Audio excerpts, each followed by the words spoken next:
Hey there, fellow commuters and go-getters, and welcome aboard the express train to success. Coming at you from the heart of hustle culture, I'm your conductor of candid conversations and snappy insights, Macy, and this is none other than the Office on Avenue M podcast. The next stop is Brand Redeemability. Can we just forgive Chris Brown? Okay. Y'all here? Okay. This episode is about brand redeemability. Can we just forgive Chris Brown? So, for context, I never wanted this show to become a platform for celebrity gossip. If I was going to talk about public figures, I wanted it to be a form of education, like an educational standpoint that I'm approaching the topic from. And I also wanted to remain human. In reality, I work in the media space. So it is very possible that when I'm speaking negatively or speaking about anyone at all, any public figure, it could have more of an impact on me and that person than, say, like Debbie, who is the self-checkout cashier person or whatever. Then it might get back to somebody. So I'm very careful. But with that said, I still have decided to talk about Chris Brown today, y'all. I'm stuttering already. Can you tell that I'm nervous? Okay. But the reason for that is because he's a perfect case study for how fragile brands are. Public apologies, redeemability, and all that. And I want to tackle all those topics today via his story. There are so many PR lessons in Chris Brown's story that I'd be remiss not to talk about him just one good time. So follow me. And I'm going to start from the top. Meeting Chris Brown, the humanity. Okay, so I actually met Chris Brown one time. Likely insignificant to him, but for me, a budding publicist entering the fashion industry for the first time, I will never forget it. I was handling seating for celebrity guests and such, It was New York Fashion Week. Yeah, it was New York Fashion Week. I can't tell you the year, but it was Michael Costello's show, and I was just elated to be there. It was a really competitive role at the time in my career. Everyone wanted to do Fashion Week. And I remember seating him, and I was seating him next to Carucci at this show, and they sat next to Christina Milian, who I think came a little bit later, if I'm not mistaken. And I remember thinking to myself, gosh, they're just really nice folks. I distinctly remember walking away and feeling like Chris Brown and Carucci they were kind and approachable humans. I say all that to say is I could see the humanity in him and not just the celebrity in him, right? So I want to set that caveat for the rest of this podcast. I understand that he is an imperfect human being. With that said, we still have to talk about the recent incident that took place. Now, I don't know how recent. I don't know when this is going to air, but I'm talking February 2024. Chris Brown had a little bit of a meltdown on the internet, and he said he was asked to do an NBA All-Star game or participate in an NBA All-Star game, and then he was uninvited because sponsors like Ruffles, they didn't want to align with him for some reason. And he said, and I quote, "At this point, I'm sick of people bothering me, and I'm tired of living in the fucking past." What past is he referring to? I'm pretty sure y'all know what past he's referring to, unless you've been living under a rock or you weren't around in the year 2008, 2009. He beat Rihanna's ass. He said that it was a fight. He also comes from a background of domestic violence in his own house. I'm not making excuses for that, but the damage was done. There was a picture and it was ugly. This moment was a catalyst in his career, and it would set the tone for how he would be perceived for years to come. But what has he done to rehab his image since then is the question. Well, Nietzsche did some researching. Nietzsche, who produces this show, and she said, the AIDS Project Los Angeles, AIDS Still Required, Best Buddies International, that's for one-on-one friendships, integrated employment, leadership development, that kind of thing. Creative Vision Foundation, these are all organizations he's associated with. Debbie Allen Dance Academy, Get Schooled Foundation, it's a nonprofit to help youth and people in high school. Home Again, I think that's pets. Genesee Center, I'm not sure if I'm pronouncing it right, but that was one that was related to actual domestic violence. Red Cross, Stand Up to Cancer. Symphonic Love Foundation, I hope I said that right.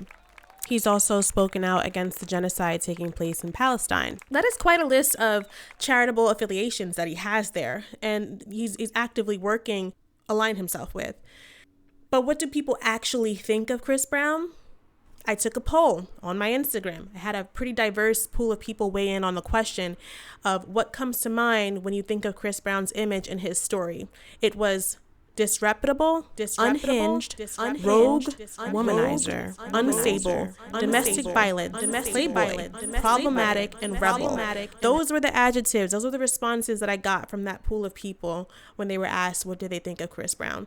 None of which were his domestic violence foundation affiliation, none of his good causes or any things that I mentioned just a moment ago came up at all. Someone even mentioned his gang affiliation.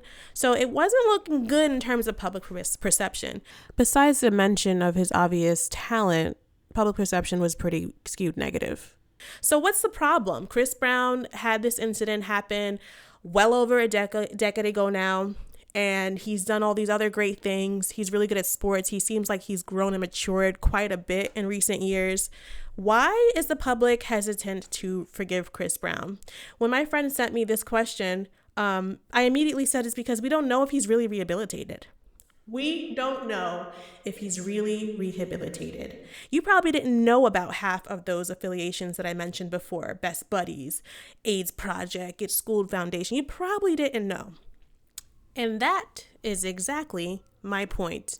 There's quite a few things that I identified in examining Chris Brown as a case study from a PR perspective that might help him shake the narrative and potentially quiet some of these people who are reluctant to forgive him or make them or soften them in their forgiveness of him.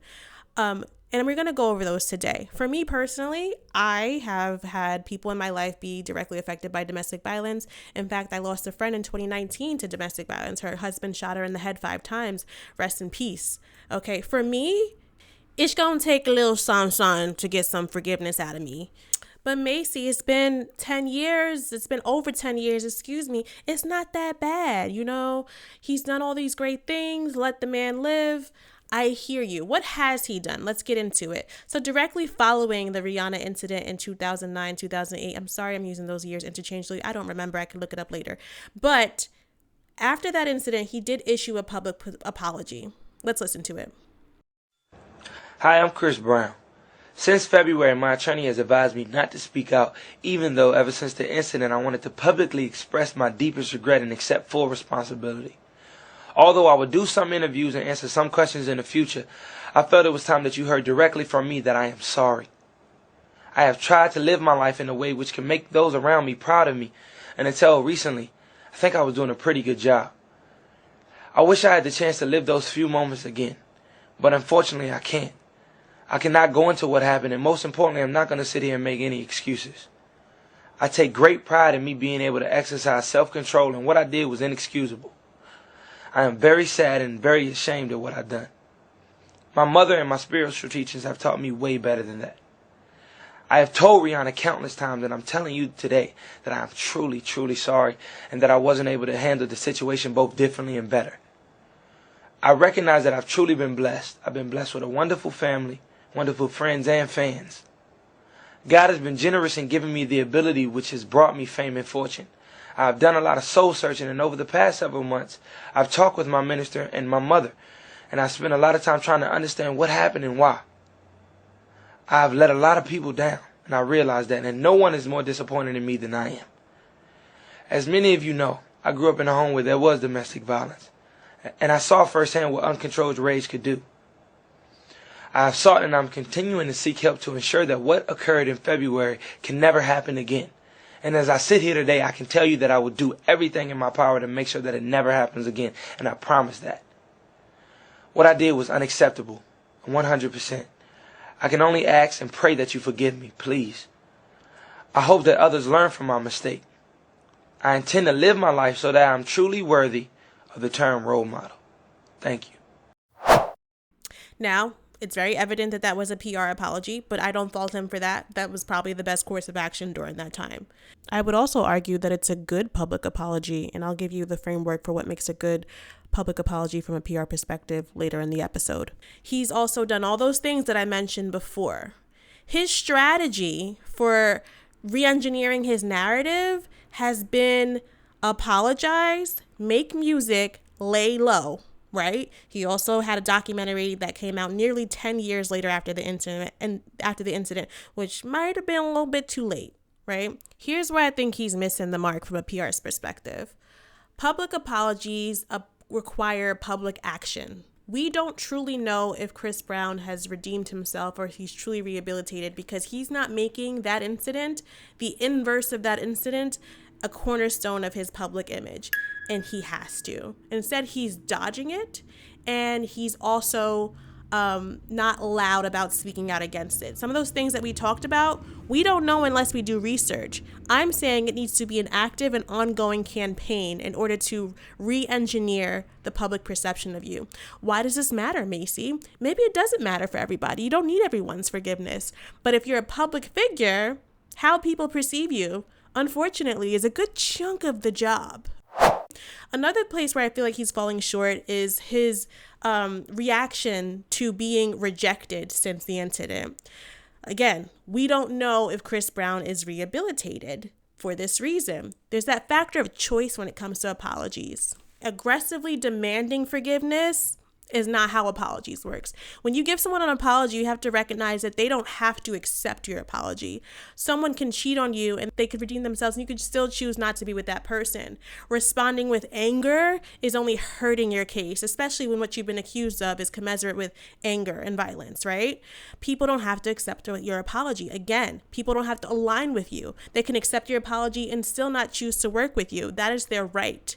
And I don't think he is fully understanding that when he has these outbursts. Point is, if you are in direct misalignment with a brand's public image or their value system for any reason, they have the right to not engage with you. As well as your fans, they have the right to not engage with your music anymore based on something that you did. That is their prerogative. And at that point, you have to take their decision with grace. I think Chris taking these decisions and these judgments with grace would better serve him than what he has been doing. Another thing that he tends to do when he goes on these little tangents online is he deflects. He mentions other celebrities, his white counterparts like Charlie Sheen and people who are, still allowed to move on and act like nothing ever happened. And you know what, Chris? You're right. It is what it is. So you have a stain on your image, and it doesn't seem like you're actively fighting against it. You are absolutely right in that you are held to a different standard than your white counterparts. But if you had a black son, and I think he does, and you told him, he could pop off on a cop because the white guy could pop off on a cop, that wouldn't go over so well for him. These things are not fair. They're not just. They're not right. But they're there and you have to play the game or face the very real consequences, which I think you would say is what you're facing now.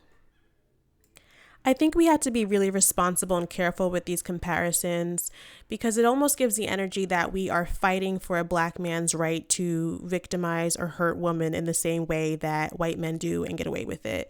When the conversation should kind of be like, no one should be able to get away with this. Or maybe don't make those comparisons just because it's a very slippery slope. And I know that he's not saying that he wants the right to beat women. I know that. I can read between the lines. But again, it is a slippery slope. These things are not fair. They're not just. They're not right. But they're there and you have to play the game. Because you are a black man, you have to work twice as hard to fight against this stain on your brand. And dodging it doesn't seem like the best approach. So we talked a little bit about the good things he's done over the years to rehab his image, but I'd be remiss not to mention all that he's done to deepen the narrative that he's somehow this explosive, dangerous human being, right? So after everything that went down with Rihanna in 2008-2009 timeframe, he took a plea deal. 2 years later, in 2011, he had a meltdown on Good Morning America. You guys might remember he broke something, glass, I don't know. 2013, his probation was revoked due to a hit and run allegation. In 2014, he pled guilty to an assault that took place in 2013. In 2015, he had alleged altercation with Jeremiah the singer in Vegas. In 2017, he attacked a photographer. In 2017 again, Carucci filed a restraining order against him. In 2019, he was detained in Paris for rape allegations. In 2021, he was accused of striking a woman. Now this is actually an abbreviated version of the rap sheet that we were able to dig up, and I really don't want this to turn into a bashing Chris Brown session. That's not the intention of this episode, but I want you to take note of how many things I've listed here in comparison to how many of those positive things I listed earlier in the episode. And it's very comparable, and I think the negative is a little bit more prominent, if I'm honest. We can compare this to Kim Kardashian, and you're probably like, Macy, what are you talking about? What does Kim Kardashian have to do about this? So Kim K is a perfect case study too. With her, it's promiscuity, which is not fair. Hate it, love it, it is what it is. Once you're labeled a hoe, people hold that over your head forever. Even if you change and there are no victims with promiscuity, that's fair. But just look at the bones of this. And to be very clear, I am not calling Kim Kardashian a whore. I don't even think she's a whore. I think she was in a relationship. I think she was dating. Anyway, that's not the point. The point is, whether you love this woman or you hate her, she still is a case study for a re-engineered brand image. Follow me. The sex tape still haunts her image, but today she's touted as a hot mom, a boss mom in pop culture before she's seen as the sex tape girl. And it doesn't always go that way. I don't know if Chris Brown has done enough publicly to counter his narrative from that incident. He's just been doing music. Kim Kardashian, she's publicly begun to navigate her personal life and relationships, which solidified her image as a relatable celebrity, a person. She uses her platform for advocacy and LGBTQ rights, the Armenian genocide recognition. She's passed the baby bar. She's leveraged the TV show to control her image and build a fan base. She's had tons of strategic partnerships. She's embraced controversy instead of running away from it to change her public perception almost completely. Now, don't get me wrong. When people get good and ready and they want to take a jab at Kim, the first thing they say is, sex tape. But I can't say that Chris Brown has put in the same amount of work and effort and energy to counter the narrative other than laying low, making music, and making PR apologies. Now, I am not saying that Kim has had no controversy since her initial quote-unquote incident in 2007 or whenever it was, because she has. Kim Kardashian is incredibly polarizing.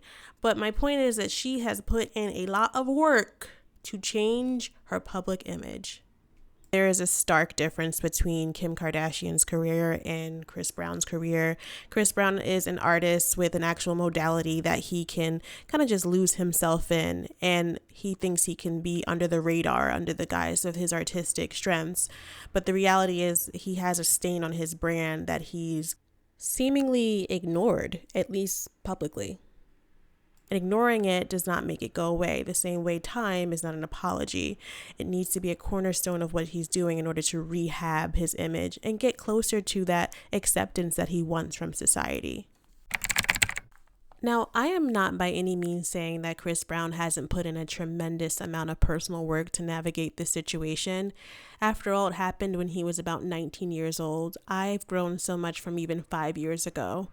I will never understand the gravity of what he's had to deal with, how this has impacted his life on a personal level, and I don't know what that healing has looked like for him. When I hear Chris Brown in interviews today, I do take away that he's someone who has been humbled or has been humble and is trying his best. I can only really comment on the public perception of him, and I don't think the public has seen that cadence of someone actively fighting against a negative narrative and trying to re-engineer their image every day. Last 10 years, Chris Brown should have been the face of anti-violence campaigns, at the forefront of the conversation and intervening with folks who are high risk. And that has not been how he's been branded. I want you guys to take a listen to this GMA incident that happened in 2011. It's a long time ago. But I want to talk about something in this interaction. What's going on now is that recently the restraining order against you that Rihanna had issued has been relaxed. Have you all You can go to events and be in the same room. Have you all seen each other, been around each other? I mean, not really. I mean, it's not really a big deal to me now as far as that situation. I think I'm past that in my life, and I think today is the album day, so that's what I'm focused on. So everybody go get that album. Have you been able to? How have you been able to? I've been focusing on this album, you know. I think this album is what, you know, I want people to hear and want people to really get into. So definitely this album is what I want them to talk about and not the stuff that happened 2 years ago. Did you hear him use the term, it's not really a big deal to me right now? I can't underscore enough how harmful it is for you to minimize what you've done ever. Now, there has been instances where he's taken a totally different approach. But if people are looking at you in sound bites, and they will, that's what they're going to take it from it, that you're not really expressing remorse.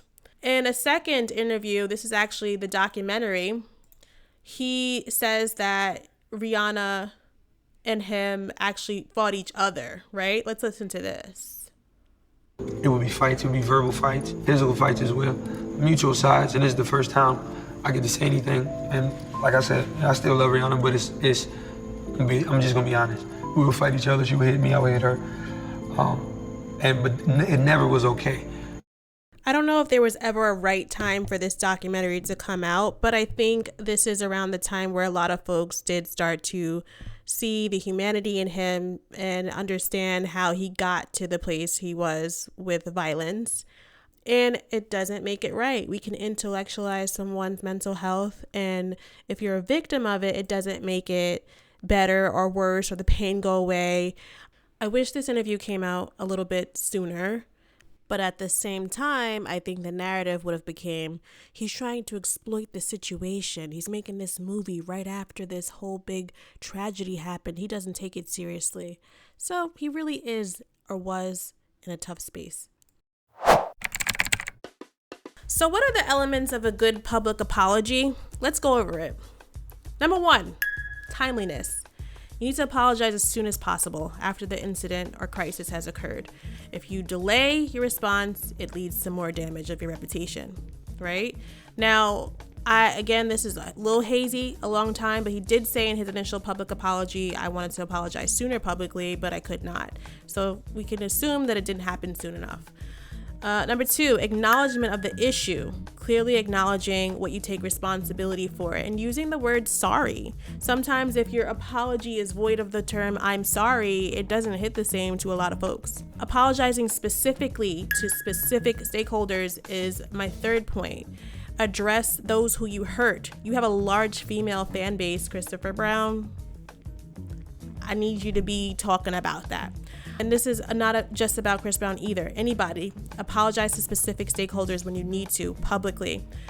Sincerity and tone. Number 4, be specific on your apology. Number 5, specifically saying what you are apologizing for. Avoid excuses. I think his PR apology did that. The initial one from 100 years ago definitely did that. And express empathy and commitment to change would be my next point. I'm losing track of the numbers. Transparency is huge too. You know, be transparent about the steps you're taking to address the issue and whatever ongoing investigations, whatever it is that's still going on.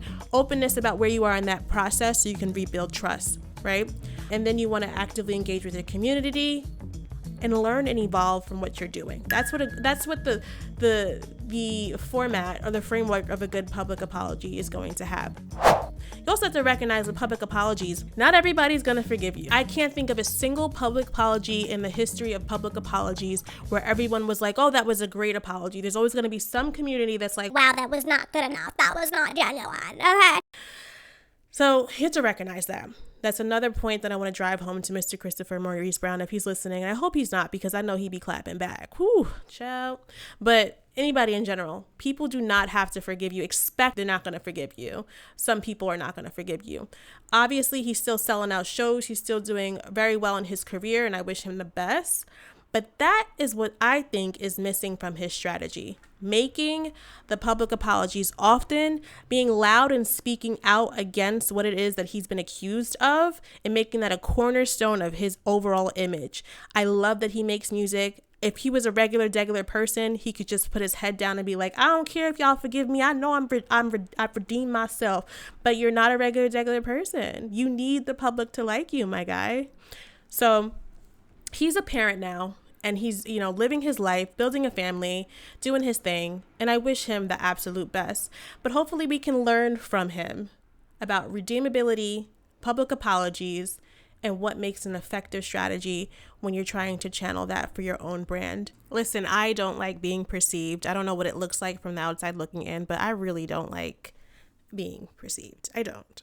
Even with this podcast, I'm like, oh my God, everything feels so permanent because I can G-check somebody in person. I can go back and forth with you in person, but the internet, it just feels very much set in stone. Media as a whole, it's scary out here. So that's why we need publicists to help us navigate situations like this. Crisis communications is probably my least favorite thing to do as a publicist. It's exciting, but no one wants to do anything where you're in crisis. Well, some people do. I actually asked my PR friend Sammer, and he's like, I love crisis communications. I'm like, that's weird, but it's not fun, especially if you are the brand or the person being impacted by sometimes your own bad decisions. It's not fun at all. There will be tears involved. It could feel like the world is caving in, but there's a right way and a wrong way. And at the end of the day, we just have to try our best, right? If you need help with crisis communications, please reach out to a publicist near you.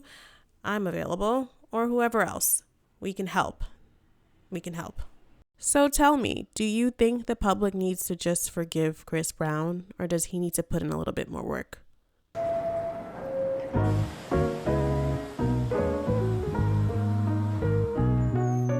Thanks for riding with us, passengers. If you found this episode entertaining, helpful, or just didn't hate it, please leave us a review on Apple Podcasts so we can get those numbers up. It makes it all worth it. There's more where this came from, so you can find more episodes of The Office on Avenue M wherever you listen to podcasts. If you want to keep in touch with me, I'm at Meet Macy on Instagram. You can also reach me on my website via the contact form at www.macymedianyc.com. Don't ask me why I said www. I'm also on LinkedIn. You can find me there sometimes. This podcast was produced by the Macy Media team and others. I'm your host, Macy Harrell. This episode is sponsored by Macy Media, a media agency dedicated to amplifying meaningful stories to the right audiences. Macy Media specializes in public relations, creative direction, media training, brand development, partnerships, photo, and video production. Thanks for tuning in to The Office on Avenue M. And this is my stop. Stand clear of the closing doors, please.